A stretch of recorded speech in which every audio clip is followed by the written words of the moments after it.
Prezados amigos do Cefac, boa noite.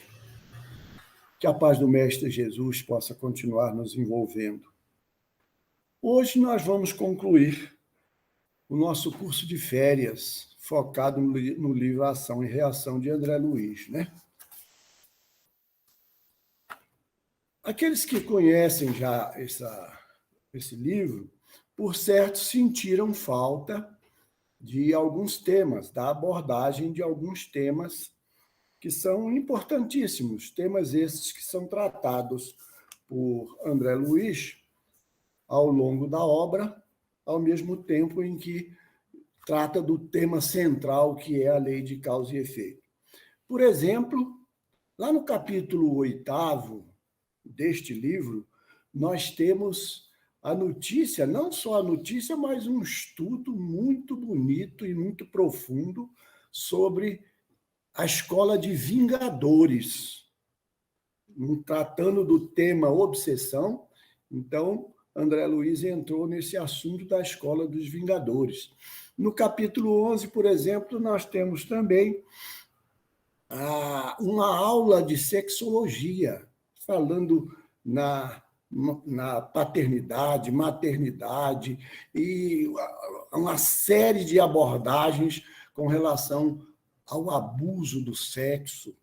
Então, a obra é realmente extraordinária. E nós já estudamos este livro na nossa casa em 16 aulas. Quem participou deve se lembrar que nós estudamos este livro mais demoradamente. Mas nós tínhamos que optar, dentro da nossa limitação de 4 aulas, nós tínhamos que optar e optamos por centrar o nosso estudo na essência do livro, que é a lei de causa e efeito. Vamos, então, passar ao nosso estudo da noite de hoje. Mas, sim, convidamos todos aqueles para continuar a ler este livro. Vamos continuar lendo todos os temas importantes, não só esse livro, mas toda a obra de André Luiz, que nos retrata a vida espiritual. Vamos à nossa aula de hoje, né? Muito bem. Os mecanismos da lei de causa e efeito observados entre as almas encarnadas. Vejam só, nós já vimos em aula passada a lei de causa e efeito atuando sobre irmãos no plano espiritual. Aí, por sugestão do próprio Druso, André Luiz e Hilário foram observar a lei de causa e efeito entre os encarnados. Disse Druso a eles, né? Aqui o exame de semelhante lição é mais vagaroso, porquanto o nosso instituto mais se nos afigura uma estação de chegada, em que a culpa se movimenta com lentidão. Entre os espíritos encarnados, porém, mais facilmente se nos revela o mecanismo da lei, através da qual vive a alma nas suas próprias edificações. E ele, então, sugere, né? Cremos, pois, seja oportuna a observação do assunto entre as almas encarnadas, para que se lhes enriqueça a experiência. E aí, André Luiz e Hilário começam, com o acompanhamento do Silas, às vezes do próprio Druso, a observar casos de irmãos encarnados como nós, que aqui estamos nesses instantes. E nós vamos, então, para o nosso primeiro caso. Esse caso, o próprio André Luiz grafa essa palavra, dívida agravada. Vejam só. E André Luiz começa narrando a fala de uma pessoa que procura Silas, grita por ele, e então pergunta: Luísa, a que vens? A senhora desencarnada, com sinais de irreprimível angústia, gritou sem preâmbulo: socorro, socorro. minha filha, minha pobre Marina, esmorece. O que estava acontecendo com Marina?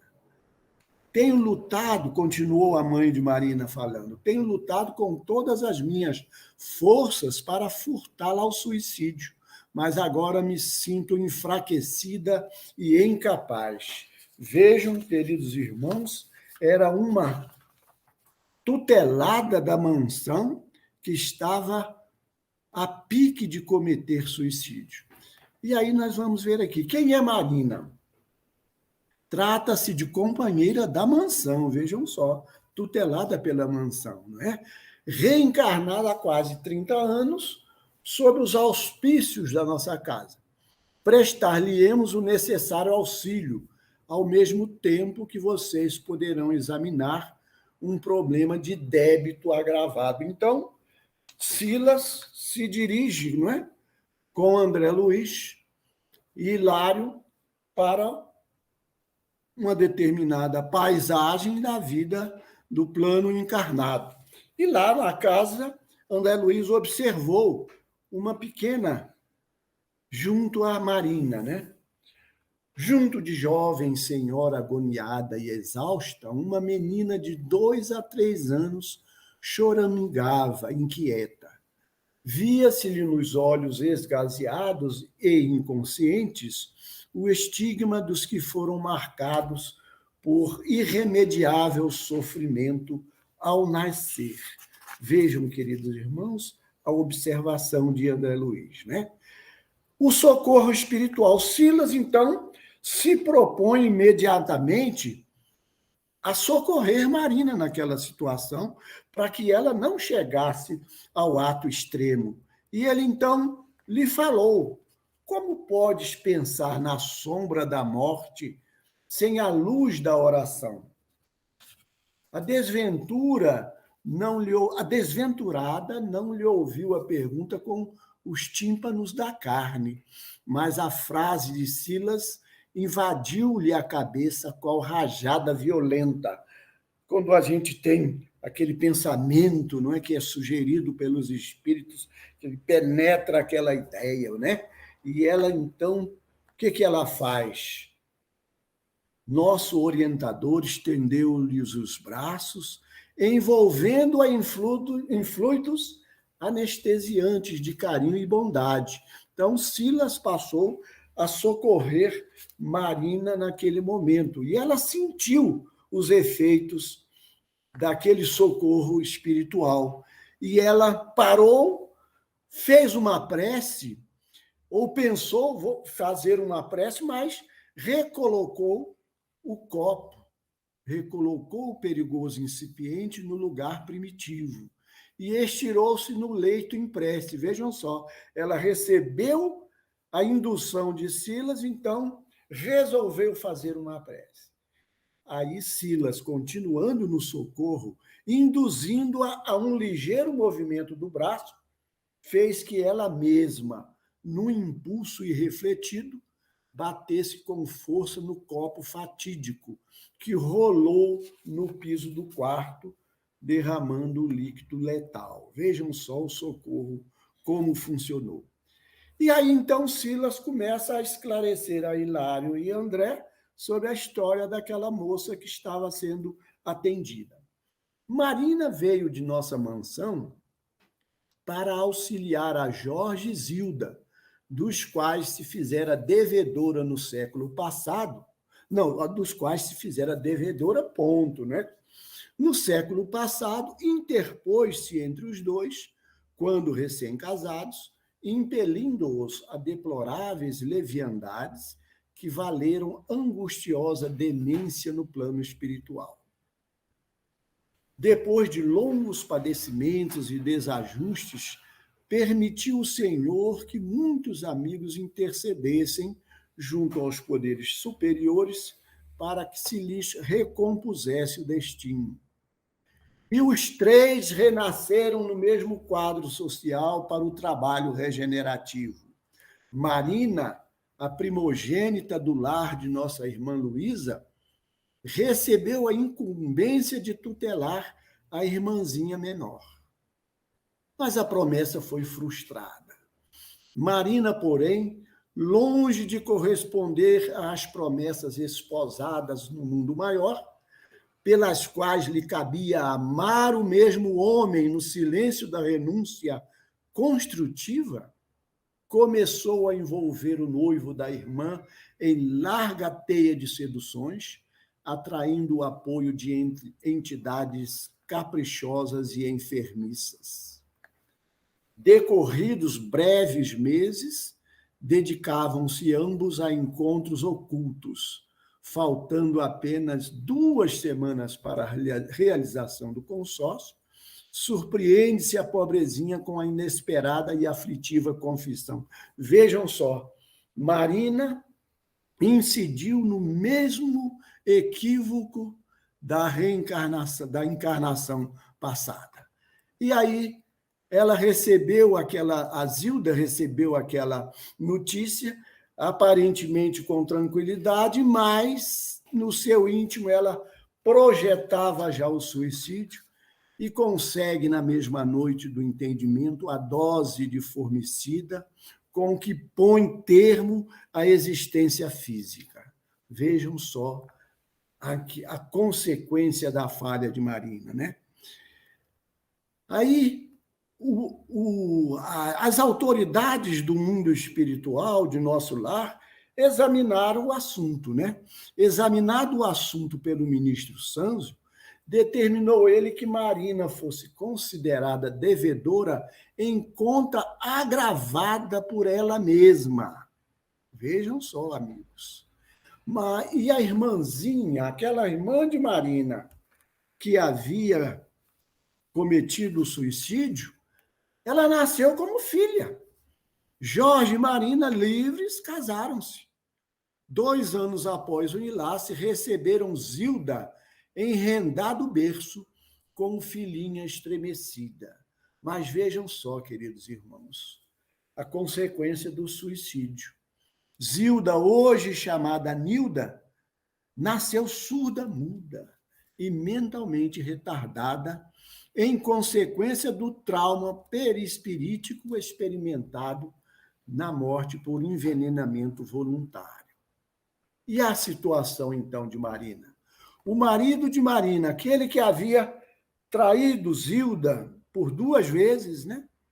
A vida corria-lhes regularmente, não obstante atribulada pelas provas naturais do roteiro, quando, há meses, Jorge foi apartado para o leprosário, onde se encontra em tratamento. Então, era essa a situação. Desde então, entre o esposo doente e a filhinha infeliz, Marina, em seu débito agravado, padece o abatimento em que a encontramos, martelada igualmente pela tentação do suicídio. Mas Marina foi levada ao plano espiritual para ter um encontro com a sua mãe. A sua mãe que vinha interferindo sempre a favor das filhas nesse processo. E ela, depois de muita conversa, ela deu esse conselho: levanta-te, desperta, luta e vive. Vive para recuperar a dignidade feminina que tisnastes com a nódoa da traição. Humilha-te e resgata a própria consciência com o preço da expiação dolorosa, mas justa. Vejam que mãe, né? De justeza, vendo no sofrimento da filha todo o quadro. Não penses estar sozinha nas longas e ermas noites em que te divides entre a vigília e a desolação. Então, queridos amigos, Marina ia continuar a sua luta, agora reforçada pelo conselho da sua mãe e a ajuda dos amigos espirituais. E nós fizemos esse destaque neste caso, o amor feminino. É impressionante observar o número de mulheres em trabalho de oração e assistência nessas paragens. E Silas respondeu: grande verdade.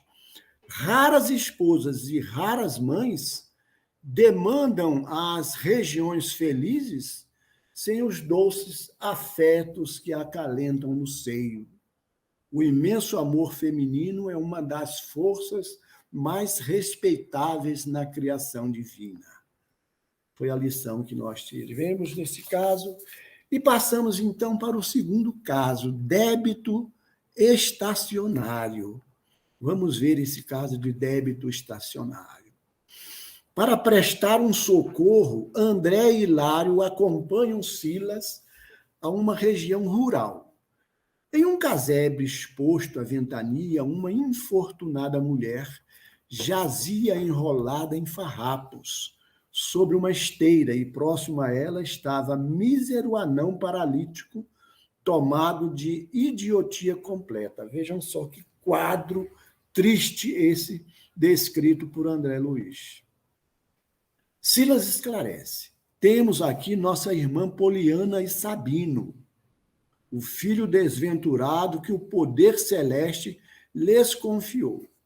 Espiritualmente, são ambos tutelados da mansão, em perigoso caminho de reajuste. Por isso, a situação descrita. E ele, então, nos fala que ele foi criminoso na terra e no plano espiritual. Deploravelmente tombado, praticou numerosos delitos na terra e no plano espiritual, e, há mais de 1000 anos, vem sucumbindo, vaidoso e desprevenido, às garras da criminalidade. Vejam só, queridos amigos, e muitas vezes nós queremos que um problema gravíssimo de desobsessão, de débito, de reajuste, sejam resolvidos em 3 sessões de desobsessão ou em 2 meses. Queremos resultados imediatos, quando, às vezes, durante anos, milênios, nós estamos infringindo as leis de Deus. Calamidades diversas, como sejam homicídios, rebeliões, extorsões, calúnias, falências, suicídios, abortos e obsessões foram por ele provocados desde muitos séculos. E aí se vê. E ao seu lado, sempre a mesma mulher, cujo porte soberano revelava Poliana, aquela mesma Poliana que jazia inerme na esteira de palha. Mas Poliana despertou para a realidade. Poliana acordou além túmulo para as realidades da vida antes dele. Despertou e sofreu muito, aceitando a tarefa de auxiliá-lo na recuperação em que, por certo, despenderão muito tempo ainda. E aí Silas esclarece, é um problema de débito estacionário. Sabino é um problema de débito estacionário. A sua presença consciente na terra ou no espaço provocaria perturbações e tumultos de consequências imprevisíveis. Desfruta, desse modo, de uma pausa na luta. Vejam só, ele estava sendo, ocultado provisoriamente. Tais os delitos cometidos, o número de perturbações muito grande. Como vemos, tamanhas são as ligações de nosso companheiro nos planos infernais, que, por mercê de Jesus, foi ele ocultado provisoriamente neste corpo monstruoso, em que se faz não apenas incomunicável, mas também, de algum modo, irreconhecível em favor dele próprio. Ele precisou ser ocultado dos seus inimigos, dos seus parceiros de aventuras criminosas, porque não tinha condições de dar passo à frente da forma como estava. Vejam, queridos amigos, que caso doloroso esse que nos retrata André Luiz, do Sabino e da Poliana. A Poliana já na condição de estar ajudando o Sabino na sua caminhada. Vamos, então, queridos amigos, para o terceiro caso. Resgate interrompido. Vejam só, o passado foi estacionário, débito estacionário. Ele teve que, por mercê da providência divina, tiveram que esconder o Sabino por algum tempo. Aqui foi resgate interrompido e voluntariamente interrompido. O capítulo nos fala de Ideu e Marcela. Casados entre si, são almas em processo de reajuste há vários séculos. Na presente encarnação, são pais de Roberto, Sônia e Márcia. No passado, Ideu assassinou Roberto e foi amante daquelas que hoje são as suas filhas. Vejam só. Por isso, André Luiz descreve ali, no capítulo, uma relação de intenso afeto que ele tinha pelas filhas e ódio do filho. Ele tinha uma antipatia pelo filho que o filho não podia chegar perto dele. Aí está, resumidamente, esclarecida a razão. Ideu se apaixonou por outra mulher e tudo fazia para que a esposa o abandonasse. Quer dizer, ele queria provocar o abandono. Ele não tomava a iniciativa porque não queria afastar-se das filhas. Pelo filho, pouco lhe importava. Marcela, porém, fora educada na escola do dever e jamais cogitou de abandonar o esposo. E aí surge na cabeça de Ideu a ideia sinistra. Vejam, queridos amigos, foi assim que lhe nasceu no cérebro doentio uma ideia sinistra: assassinar a esposa, escondendo o próprio crime, para que a morte dela, aos olhos do mundo, passasse como sendo autêntico suicídio.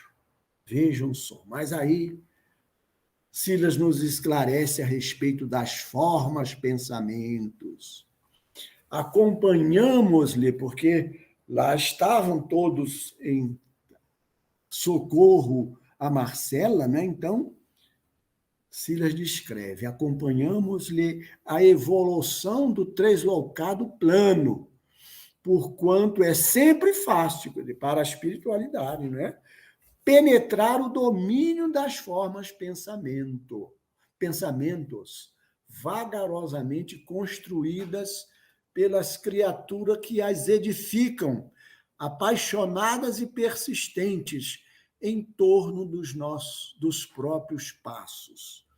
Queridos amigos, nesse pequeno trecho de Silas, uma lição enorme para todos nós, porque nós construímos as nossas formas, pensamentos, e elas podem ser facilmente penetradas pelos espíritos. Agora, imaginemos se são espíritos que nos desejam o mal, que desejam praticar o mal através de nós para qualquer pessoa e tomam conhecimento desses nossos pensamentos. Nós nos tornamos joguetes na mão desses amigos, desses espíritos que querem nos causar o mal. Mas continuemos aqui no caso da Marcela. A defesa de Marcela. Então, Silas, né? Para defender Marcela, porém, cuja existência era amparada pela mansão que representávamos, o assistente reforçou na casa o serviço de vigilância, para que não deixasse acontecer. E aí, no momento em que Ideu pensava em executar o plano que havia formulado, Silas comparece com André Luiz e Hilário, e ele então vai socorrer Marcela. Quando Silas, de improviso, avançou para o leito das filhas, qual foi o recurso utilizado por Silas? Avançou para o leito das meninas e, utilizando os recursos magnéticos de que dispunha, chamou a pequena Márcia, uma das filhas, em corpo espiritual, a contemplação dos pensamentos paternos. E a menina, ao ver os pensamentos paternos, a criança em comunhão com o quadro terrível, experimentou tremendo choque e retornou de pronto ao corpo físico, bradando desvairada: papai, papaizinho, não mate, não mate, que ela viu que o pai queria matar a própria mãe. E aí houve todo aquele socorro, a família toda acordou, a Marcela, na sua humildade, no seu coração generoso, ela imaginou que o Ildeu queria se matar. Ela pensou isso, aí ela disse: não, se você quer ir, vai, né?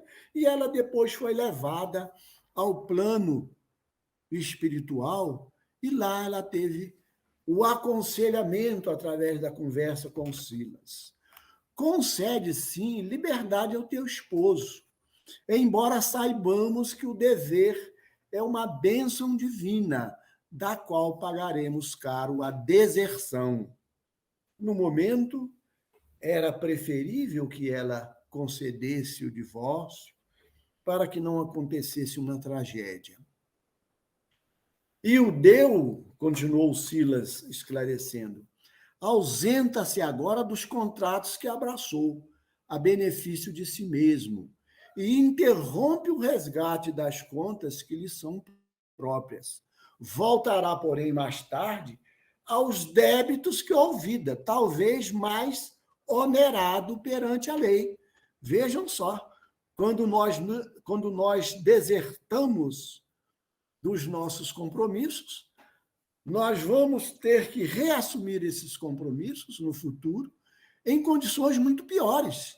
E Silas esclareceu, inclusive, que Ildeu poderia ficar afastado das filhas por muitos e muitos anos, que as filhas que ele tanto amava, ele poderia se desgarrar dela e demorar muito a poder reencontrá-la. Vamos, então, ao nosso quarto caso, é o débito aliviado. Adelino Correia, dedicado trabalhador de um templo espírita cristão, orador inspirado, assimilava com facilidade o influxo de iluminados instrutores espirituais. Acanhado e tristonho, indicava tormentos ocultos a lhe dominarem a mente, revelava longa faixa de eczema na pele à mostra, na região da cabeça e da face. Adelino foi abandonado pela esposa e vive na companhia da mãe, Leontina, da filha Marisa, de aproximadamente 9 anos, e de 2 filhos adotivos, Mário e Raul. O passado de Adelino. O assistente Silas informou que Adelino, no século XIX, matou o próprio pai para ficar com a jovem madrasta, que se tornara sua amante. Contou com a ajuda da própria madrasta e de 2 capatazes de sua inteira confiança. O pai, após ser dopado, pereceu vítima de terrível incêndio. A obsessão. O genitor de Adelino passou a envolvê-lo com fluidos de ódio e, ao fim de 5 anos, Adelino tombou vencido, abrindo-se a sua pele em chagas. Recapitulava mentalmente a morte do pai, chorando e gritando, até que veio a desencarnar. Adelino no mundo espiritual. Adelino foi arrastado pelo pai para as sombras infernais, sofrendo terríveis humilhações e indescritíveis tormentos durante 11 anos. Até que foi amparado por mensageiros de Jesus, sendo asilado na mansão Paz, em lamentável situação. A modificação de Adelino, aliviado, socorrido e esclarecido na mansão, devoltou-se aos serviços mais duros no Instituto, conquistando com o tempo apreciáveis lauréis que lhe valeram a volta à esfera humana, o trabalho, né? A caridade. Cultuando a prece com a renovação do mundo íntimo, renasceu de espírito inclinado à fé religiosa, ardente e operante, encontrando no Espiritismo com Jesus, ao influxo dos amigos desencarnados que o assistem, precioso campo de fortalecimento moral e trabalho digno. Cresceu órfão de pai, vez que não valorizou no passado a ternura paterna. Foi conduzido a um templo espírita, ainda muito jovem, onde, submetido a tratamento da epiderme esfogueada, entrou no conhecimento da nossa renovadora doutrina.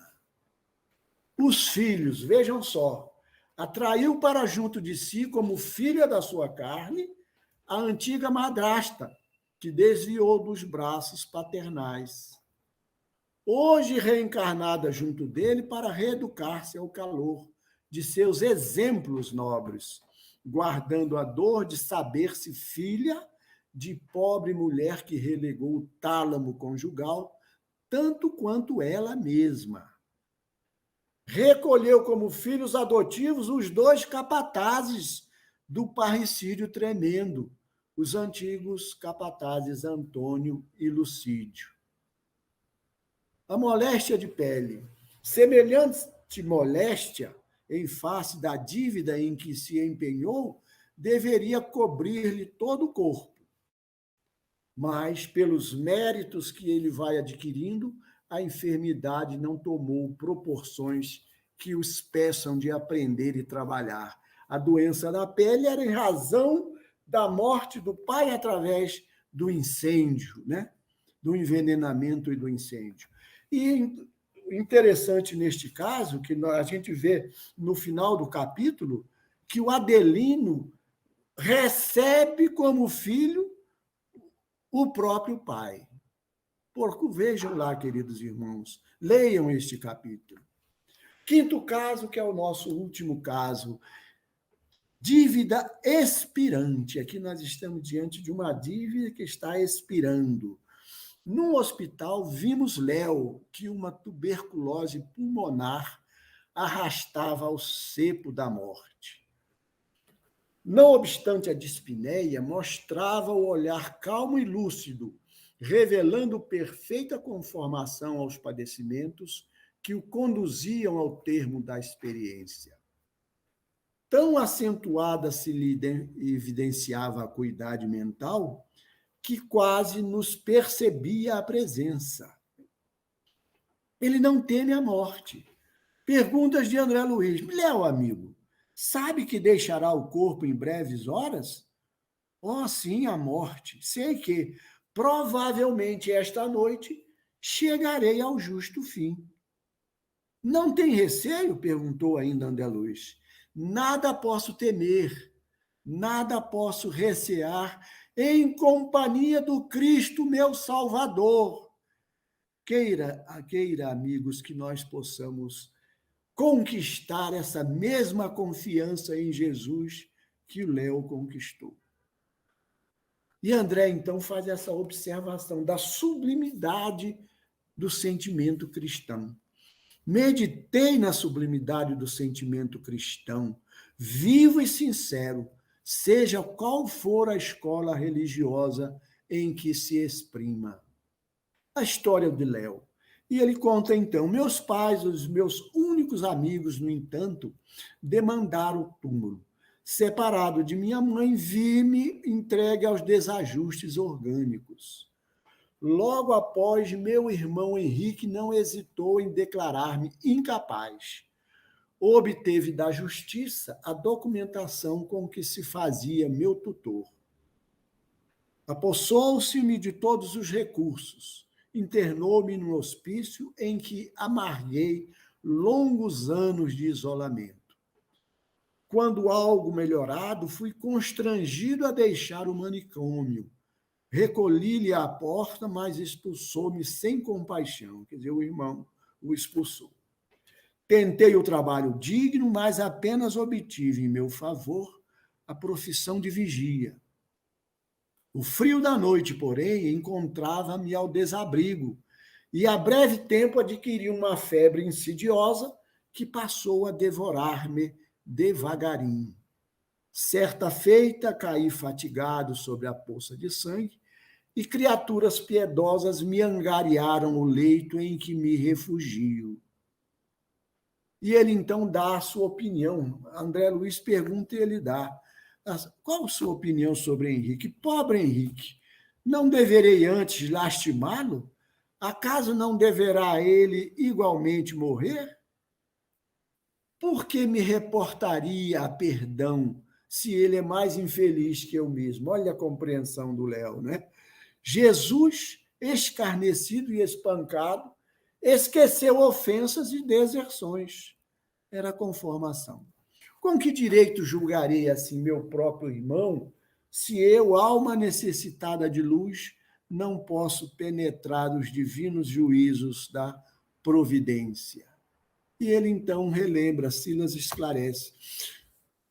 No século passado, Léo, que se chamava Ernesto, vivenciou situação muito parecida com a que passa na atualidade. Falecidos os pais, Ernesto ficou com a responsabilidade por um irmão doente, vítima de incurável idiotia, igualzinho o caso dele, né? Com vergonha, manteve-o preso em um cômodo totalmente excluído da comunidade familiar. Os bens pertencentes a Fernando, que era o irmão, o desditoso irmão de Ernesto, ficaram sob o comando de velhos amigos de seu pai. Ernesto, que já desperdiçara os seus bens, pensava em se apoderar dos pertencentes ao irmão. E, sabendo-o vítima de bronquite crônica, ordenou aos servos da casa que libertassem Fernando todas as noites, deixando-o ao relento. Todavia, o estado de Fernando não piorou e Ernesto decidiu-se pela solução drástica. Enterrou um punhal no peito do irmão, fazendo-o parecer que o crime fora obra de 2 escravos frujões. Vejam só, Fernando, o irmão desde todo, com absoluta magnanimidade, esqueceu-lhe as ofensas. No entanto, vergastado pelos remorsos, Ernesto entrou em comunhão com impassíveis agentes da sombra que o fizeram presa de inomináveis torturas. Recolhido à nossa instituição, foi convenientemente tratado para o reajuste preciso. E ele, então, implorou o resgate, implorou o regresso à carne, a fim de experimentar a mesma vergonha. Amparado em seus propósitos de resgate por eminentes instrutores, tornou ao campo físico e cumpre-se a justiça. Entretanto, pela humildade e paciência, conquistou a felicidade de encerrar em definitivo o débito, por isso, débito expirante. Qual Fernando, Léo igualmente se despede do corpo com os pulmões em frangalhos. Cumpre-se o aresto da justiça, apenas com a diferença de que, em vez do gládio de ferro, temos aqui batalhões de bacilos assassinos, porque esse caso nos mostra que a justiça divina não precisa da ajuda de nenhum de nós encarnados para que ela se cumpra. E assim, queridos irmãos, chegamos às nossas reflexões finais do estudo desta obra extraordinária e buscamos essas reflexões lá na palavra de Emmanuel, no prefácio do livro, quando ele nos fala. Suas páginas, né, referindo-se às páginas do livro, desse modo, guardam o objetivo de salientar que os princípios codificados por Allan Kardec abrem uma nova era para o espírito humano, compelindo-o à auscultação de si mesmo, no reajuste dos caminhos traçados por Jesus, ao verdadeiro progresso da alma, e explicam que o Espiritismo, por isso mesmo, é o disciplinador de nossa liberdade, não apenas para que tenhamos na Terra uma vida social dignificante, mas também para que mantenhamos no campo do espírito uma vida individual harmoniosa, devidamente ajustada aos impositivos da vida universal, perfeita, consoante as normas de eterna justiça, elaboradas pelo supremo equilíbrio das leis de Deus. E a lei de Deus, na matéria, diz, através da palavra de Jesus, a cada um segundo suas obras. E a doutrina espírita, então, desenvolveu esse tema através do Código Penal da vida futura que todos nós temos que observar e cumprir. Que a paz do Mestre Jesus possa continuar a nos envolver a todos. Muito bem, Joãozinho. Olha, o João deve estar com a goela, como diz o povo, com a goela seca, né? Porque hoje foi muita coisa, mas valeu a pena, João, com certeza. E o nosso chat, ele foi utilizado por muitos. O nosso tempo hoje está pequeno, então o que eu vou fazer? Se alguém tiver pergunta, pode colocar. Mas eu vou aproveitar os comentários que foram feitos e, em alguns momentos, eu vou pedir que vocês aí, Márcio, Ciomara, Graça, possam então fazer rápidos comentários em torno do que as pessoas, os nossos irmãos aqui, colocaram no chat. Logo de início, com aquela pergunta que eu fiz, a Sandra, não é? A Sandra Frois, trabalhadora que foi da nossa casa, uma grande amiga, ela colocou, não é? Que a lei de causa e efeito é colhemos o que plantamos. Você concorda com isso, Márcio? É isso mesmo, viu? A Sandra está certa. Né? O semear, a gente semear é optativo, mas a colheita é obrigatória, né? Se eu não me engano, foi Emmanuel que disse isso, não foi? Acho que foi Emmanuel. É isso Nem me mesmo. E lembro tem mais até quem uma disse. música, que é Até a cantada na música, né? fraternidade e Interessante. fala justamente É, sobre esse ponto. Muito mas bem. esse livro Mas, Ação e Reação ah, foi um dos últimos da série André Luiz. E nessa série, André Luiz caprichou nessa questão para a gente da necessidade de nós cuidarmos das nossas atitudes aqui, porque nós podemos muito bem estar ali na situação do Léo, do nosso débito ser expirante. Isso é muito gostoso, gente. Isso dá uma alegria para a gente. muito bem. Nós temos aqui a Elizabeth, que participa de Belo Horizonte. E a Elizabeth disse o seguinte: nossos atos são as causas. É isso mesmo, Elizabeth. Esse povo sabe tudo, sabe? Olha, eles estão entendendo tudo da lei de causa e efeito. A Mara, ela diz o seguinte: a cada um segundo as suas obras. E aí ela termina dizendo assim, e eu vou pedir a Graça para fazer um comentário a esse respeito. Plantamos e colhemos. É isso mesmo, Graça? Nós colhemos o que plantamos? Boa noite, amigos. É o seguinte, a gente colhe o que planta, mas quem nos julga? Quem nos impõe as penas que nós sofremos? A nossa consciência, a partir do momento em que o nosso espírito se esclarece do que nós causamos e da nossa responsabilidade. Nós somos os nossos julgadores e nós temos que pagar a conta para nos libertarmos da dívida. É isso mesmo, Graça. Muito, muito boa a sua colocação. A Melry, ela diz que o que causamos a outrem, teremos os efeitos em outras encarnações. Como muito bem lembrou a Graça aí. É a lei divina, é a lei de Deus. A única verdadeira para a felicidade dos homens, que é a lei natural, como os espíritos dizem lá em O Livro dos Espíritos. A Rita, ela fez um comentário interessante, gente.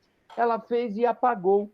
Mas eu não apaguei, não, Rita, o seu comentário. Ele está aqui no papel, porque eu achei ele muito interessante. E eu vou pedir, inclusive, a Ciomara, não é, que comente o que ela disse aqui. Ela disse, Ciomara, falando da lei, não é, de causa e efeito, que é aprendizado. Você acha que é aprendizado? Boa noite, minhas irmãs e meus irmãos. É aprendizado, e a gente só se livra desses problemas quando a gente realmente aprende. E a dor, o sofrimento que nós passamos, os sofrimentos, são nada mais, nada menos do que a reparação, a expiação, a reparação daquilo que nós fizemos. E como bem disse a Graça, a nossa consciência não sossega, o livro nos mostra isso, enquanto nós não resgatarmos aquilo que nós cometemos de errado contra os nossos irmãos. Enquanto nós não nos reajustarmos às leis de Deus, vamos cair sofrendo, né? Então, é isso mesmo. É isso mesmo, Ciomara. A Vilma, ela diz que seremos responsabilizados pelas nossas atitudes erradas. É isso mesmo. É assim que a justiça divina atua. São as leis divinas agindo, porque Deus não é um homem que coloca o dedo em riste para definir uma pena para um ou a absolução para outro. O que ocorre são as leis agindo, e é isso mesmo, Vilma. E a Arilda, lá de Belo Horizonte. Olha como nós temos gente, tá vendo? A Arilda pergunta de Belo Horizonte, a Ciomara responde lá de Lisboa. Vejam, olha, nós estamos com... A nossa network é muito larga, é muito ampla, gente. Quanta gente de tantos lugares. Mas a Arilda comenta, a lei de causa e efeito está relacionada com a lei divina. Muito bem, Arilda, é isto mesmo. E aí ela faz um comentário que aí eu vou pedir ao Márcio para fazer rápido o comentário, Márcio, sem grandes digressões. Tá? Ninguém no universo poderá fugir à lei. É uma verdade, Márcio? Verdade absoluta. Nós não podemos fugir ao ar que nós respiramos, não é? Não, então nós não temos como fugir à lei. E essa lei, a gente não pode esquecer, essa lei é boa, viu, gente? Não é lei ruim, não. É lei boa. Nós é que muitas vezes não sabemos aproveitar. Muito bem. E o Valdisson, que é o tesoureiro do CEPAC, ele participou aí e fez também uma colocação, que eu vou pedir a Graça até para fazer algum comentário a esse respeito. Ele diz, devemos ter cuidado com os nossos pensamentos. No terceiro caso que o João comentou, não é? Se falava do judeu e se descrevia a questão das formas de pensamento. Nós temos que ter preocupação mesmo, Graça, com os nossos pensamentos? Nós temos, porque os nossos pensamentos criam imagens que os outros espíritos, que os espíritos desencarnados podem ver. Nós, encarnados, podemos pressentir o teor dessas imagens, mas os desencarnados veem. E aí, se os nossos pensamentos são horrorosos, se nós estamos programando crimes, aproximam-se de nós os espíritos que apoiam essas ideias, seja porque são nossos inimigos, ou seja porque gostam de praticar o mal. Muito bem. Agora nós temos também aqui a Cleudes. A Cleudes fez um comentário, não é? Isso aí é algo que nós temos que ter como um padrão na nossa vida. E ela diz: o perdão é bom para quem perdoa. É isso mesmo. O perdão é o maior e o melhor investimento que nós podemos fazer na nossa vida. E não existe nenhum banco material que pague um juro tão alto, que nos dê tantas garantias como a prática do perdão. É isso mesmo, Cleudes. Que beleza, muito bom. Olha, gente, as pessoas participam realmente quando nós solicitamos e damos esta oportunidade. E a Ana Maria Souza, ela lembra, o Márcio, para que você não esqueça da música, que a música é: para semear nós somos livres, mas a colheita nunca tarda. Ah, é essa música que você queria lembrar e não conseguiu. Exatamente. Obrigado, Ana. Obrigado. E, finalizando aí, nós temos uma colocação que foi feita pela Águida. Ela diz: no final de tudo, entre nós e Deus, está a nossa consciência. Será que é isso mesmo? O que é que você acha, Ciomara? Em um minuto aí, para nós terminarmos essas nossas participações. Exatamente. Entre nós e Deus está a nossa consciência, e na nossa consciência estão as leis de Deus. Por isso que a nossa consciência pesa e o remorso vem quando nós fugimos às leis divinas. E aí, por isso, enquanto nós não resgatamos os males que fazemos, a consciência fica ali martelando, cobrando e exigindo. É isso mesmo. Olha, meus irmãos, e eu só para terminar, eu vou aqui ler o último comentário e agradecer a vocês esta participação, que foi tão boa e alegrou tanto, deu uma dinamicidade muito, muito boa para o nosso estudo. O Enes, ele faz o seguinte comentário: não existe castigo e muito menos punição. Olhem, e sim ajustes das infrações cometidas perante as leis divinas. É isso mesmo, Enes. O que nós passamos nada mais representa do que uma necessidade nossa de ajuste às leis divinas, as transgressões que cometemos por não observar essas leis que devemos observar em todos os dias, em todas as nossas relações. Eu agradeço ao João Ramos o trabalho feito, agradeço a colaboração desses amigos de Graça, de Ciomara, do Márcio, da Andréia, que hoje não pôde estar conosco porque está acompanhando o seu pai.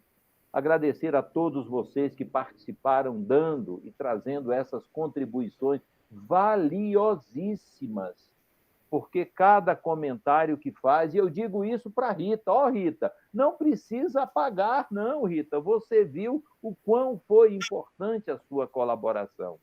Desejo a todos vocês um final de semana de muita paz, que possamos nos reencontrar na próxima semana, na abertura dos nossos estudos. E vamos agora fazer a nossa prece final. Tá? Peço a Ciomara que encerre o curso de férias deste ano da nossa Escola de Estudos Espíritas.